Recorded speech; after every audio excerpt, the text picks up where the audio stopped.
In a verse of the Quran, the fecundating characteristic of the winds and the formation of rain as a result are mentioned. And we sent the fecundating winds, then caused water to descend from the sky, therewith providing you with water in abundance.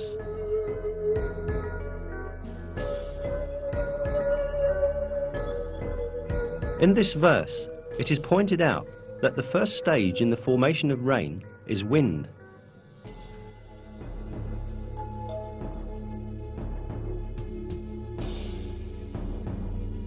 Until the beginning of the 20th century, the only relationship between the wind and the rain that was known was the wind's driving clouds. However, modern meteorological findings have demonstrated the fecundating role of the winds in the formation of rain. This fecundating function of the wind works in the following way. On the surface of oceans and seas, countless air bubbles form because of the foaming action. The moment these bubbles burst, thousands of tiny particles with a diameter 1/100th of a millimeter are thrown into the air. These particles, known as aerosols, mix with dust carried from land by winds and are carried to upper layers of the atmosphere. These particles, carried to higher altitudes by winds, come in contact with water vapor up there.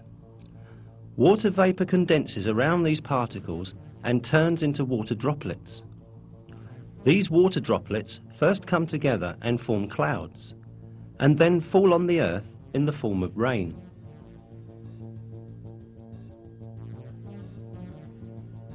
As seen, winds fecundate the water vapor floating in the air with the particles they carry from the sea, and eventually help the formation of rain clouds.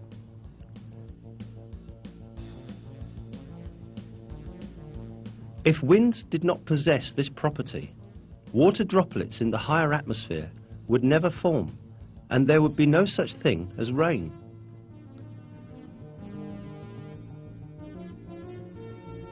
The most important point here is that this critical role of the winds in the formation of rain was stated centuries ago in a verse of the Quran, at a time when people knew almost very little about natural phenomena.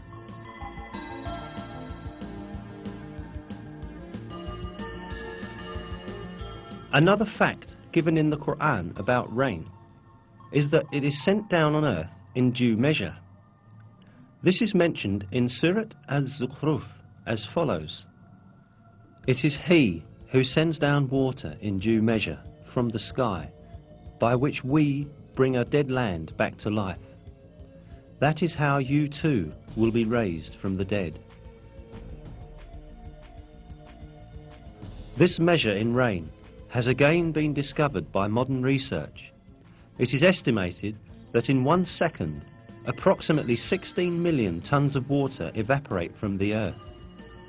This figure amounts to 513 trillion tons of water in 1 year. This number is equal to the amount of rain that falls on the earth in 1 year. This means that water continuously circulates in a balanced cycle according to a measure.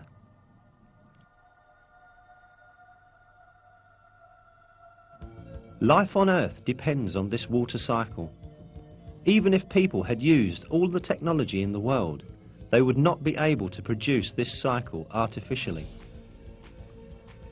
Even a minor deviation in this amount would very soon give rise to a major ecological imbalance that would bring about the end of life on Earth.